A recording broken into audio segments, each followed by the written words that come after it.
Today we'll replace the ExpressCard cage on a MacBook Pro 17-inch Unibody.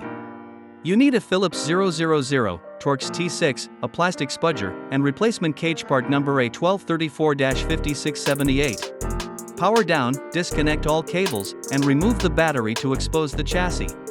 Remove the bottom case screws and lift the lower case to access the ExpressCard bay. Carefully disconnect the antenna and cable, then remove the 3 screws securing the ExpressCard cage. Lift up the old ExpressCard cage and inspect it for bent tabs or corrosion. Align the new ExpressCard cage, matching screw holes and cable routing before seating it.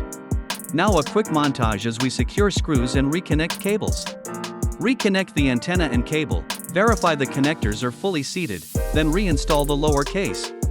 Replace the battery, reconnect power, and boot to confirm the ExpressCard slot is recognized. A final slow reveal shows the assembled MacBook Pro with the new ExpressCard cage installed. If unsure, consult a professional. Save this guide and subscribe for more clean, professional teardowns.